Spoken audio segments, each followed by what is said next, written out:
Without like the open close bit, it serves more like a wall type purpose. Anyways, so I used to date this girl who was kind of fat. There's no other way to put it really. And a friend said to me, "Hey Paul, you're kind of a chubby chaser, aren't you?"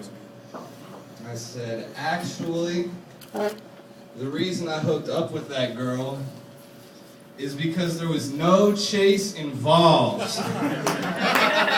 Like none whatsoever. Like pretty much the complete lack of effort was really the entire appeal of that relationship.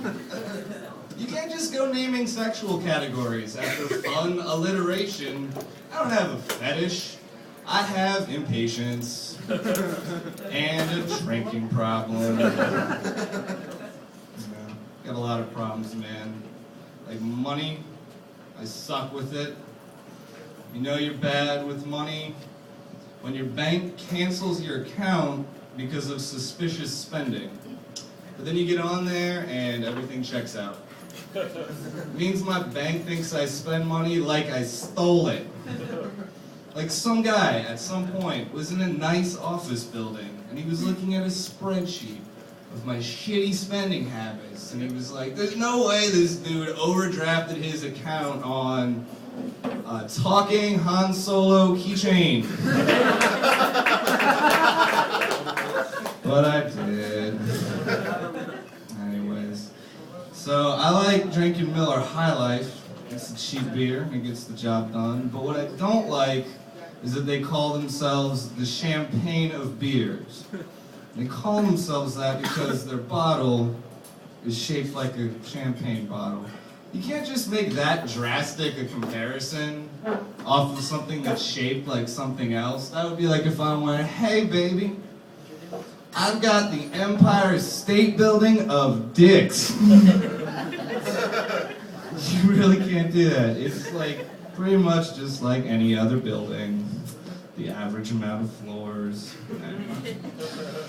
So I got a parking fine the other day.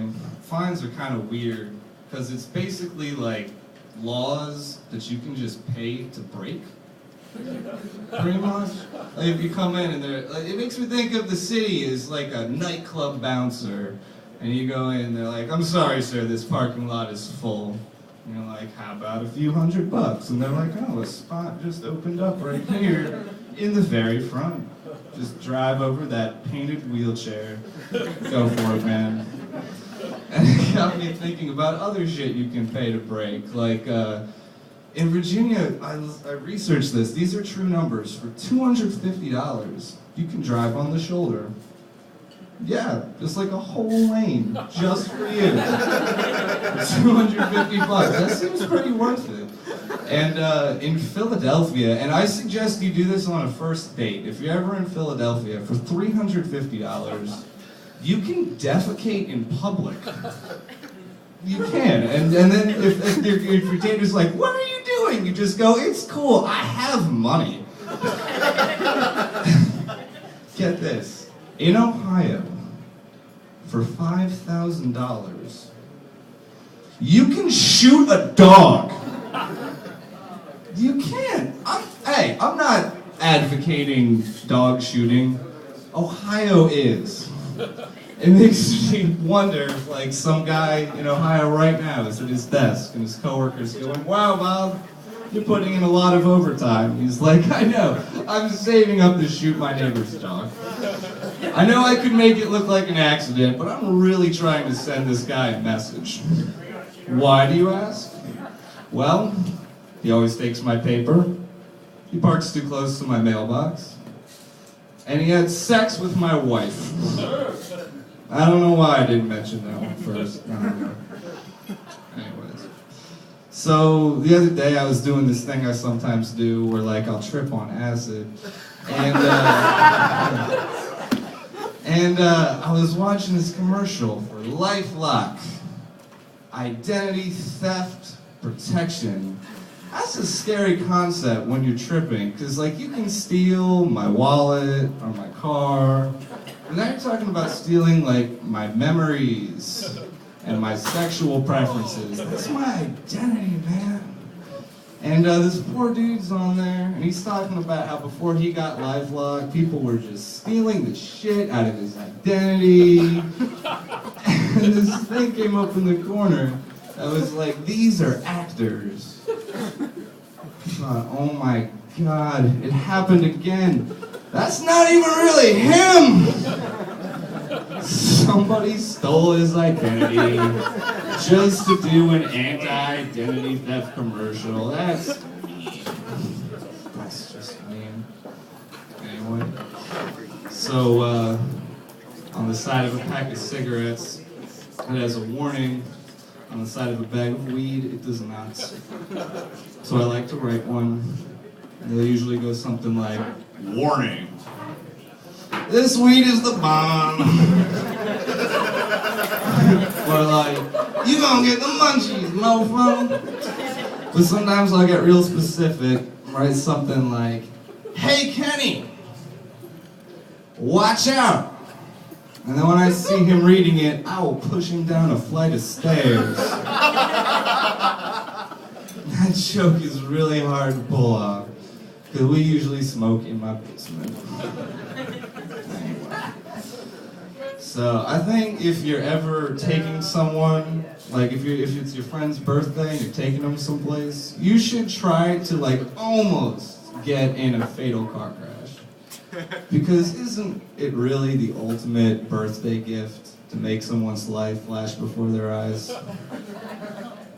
Just like that. So let me tell you a story about the saddest porno ever.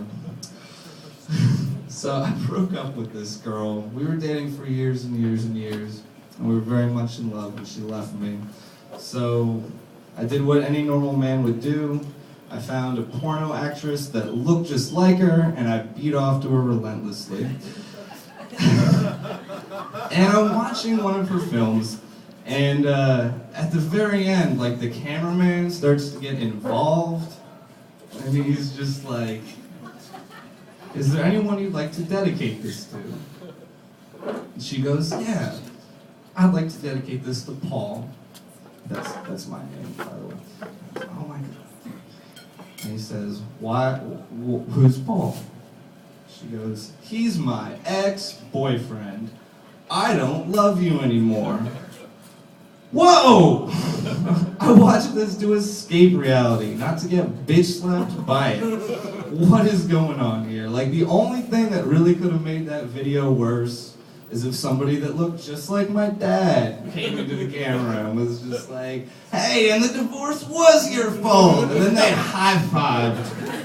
Anyway, alright guys, thanks. Hello everybody! Hey Paul, how do you say your last name? Burchard. Burchard, okay. Paul Burchard, everybody! Yay! Just to get to the comics, when you see me waving the light, I'm not swatting fireflies, okay? Yes. Paul, what's that? Have you been here before? Okay, that explains why I didn't recognize the name. Okay. Crap, I'm trying to remember who's next. I remember who's next, okay.